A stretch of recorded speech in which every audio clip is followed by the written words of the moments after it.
আমরা কিন্তু অনেকেই আছি কোথাও গেলে বা কারোর বাসায় গেলে তার গাছগুলো দেখে ভাবি আল্লাহ গাছগুলো কত সুন্দর, ইস আমারও যদি এমন একটা বাগান থাকতো।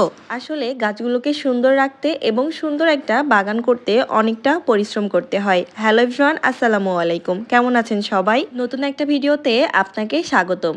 এই যে সুন্দর এই বাগানের পেছনে লুকিয়ে আছে অনেক পরিশ্রম। আমার বারান্দায় যেহেতু গাছ আছে তাই প্রতিনিয়ত এই গাছগুলোকে পরিষ্কার করতে হয়, পানি দিতে হয়, এমনকি টবগুলোকেও মুছে মুছে পরিষ্কার করে দিতে হয়, না হলে দেখতে কিন্তু একদমই ভালো লাগে না। আর আমার এই বেলকনিটা একদম আমার বেডরুমের সাথে, তাই একটু বেশি পরিষ্কার পরিচ্ছন্ন রাখতে হয়। গাছ লাগানো কিন্তু খুবই সহজ, যে কেউ গাছ ঝটপট লাগিয়ে ফেলতে পারে, তবে এই গাছগুলোর পরিপূর্ণ যত্ন নিয়ে বড় করা একটু বেশি কষ্ট। এতে যেমন ছাদে আসলে কোনো না কোনো গাছের পেছনে একটু সময় দিতেই হয়। যখনই আমি ছাদে আসি না কেন তখনই দেখি কোনো না কোনো গাছের একটু আধটু পরিচর্যা করাই লাগে। আমি যতটুকু না আমার গাছগুলোকে ভালোবাসি, আমার মনে হয় আমার থেকে আমার গাছগুলো আমাকে আরো বেশি ভালোবাসে, তাই যেন মনে হয় ওরা নিজে থেকেই আমাকে তাদের কাছে ডাকে। বিকালবেলা ছাদে উঠে এই যে টুকটাক অনেকগুলো গাছেরই যত্ন নিলাম। মূলত ছাদে এসেছিলাম কুমড়ো শাকের পাতা নিতে। মাত্র কটা দিন আগে বীজ থেকে এই গাছটি হয়েছে আর এখন দেখুন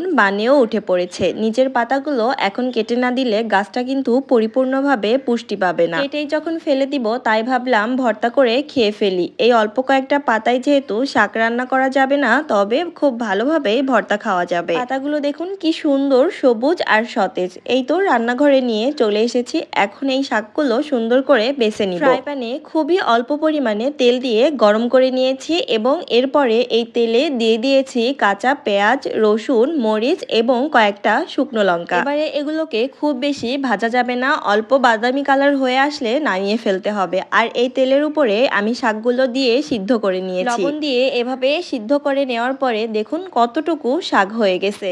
রাত্রের তরকারিতে কয়েক পিস মাছ বেঁচেছিল, তাই ভাবলাম এগুলো ভর্তার মধ্যে দিয়ে ফেলি। শাক পাতাগুলোকে সিদ্ধ করে নেওয়ার পরে আমি কিন্তু সেই ভেজে রাখা মশলা দিয়ে শিলপাটায় বেটে নিয়েছি। আপনারা চাইলে ব্লেন্ডারও করে নিতে পারেন, তবে শিলপাটায় করা ভর্তা কিন্তু খুব বেশি মজা হয়। তারপরে এই যে আমি কাটা ছাড়িয়ে মাছগুলো এভাবে বেছে নিয়েছি। মাঝে মাঝেই তরকারিতে যখন মাছ বেঁচে থাকে খাওয়া হয় না, তখন কিন্তু আমি এইভাবে ঝটপট ভর্তা বানিয়ে খেয়ে ফেলি, খেতে কিন্তু বেশ ভালো লাগে। এর সাথে আমি আরো একটু কাঁচা পেঁয়াজ অ্যাড করে দিয়েছি আর সাথে দিয়েছি অল্প একটু লবণ, কারণ শাকটা সিদ্ধ করার সময় লবণ দেওয়া হয়েছিল। এবারে সবকিছু একসাথে হাত দিয়ে ভালোভাবে মেখে নিয়েছি আর শেষে দিয়ে দিয়েছি সরিষার তেল। এভাবে হাতে মাখা ভর্তা খেতে যে কি ভালো লাগে। এই রোজার সময় কিন্তু মাছ মাংসের থেকে এরকম ভর্তা দিয়েই ভাত খেতে বেশি ভালো লাগে, তাই আর দেরি না করে আপনারাও বানিয়ে ফেলুন।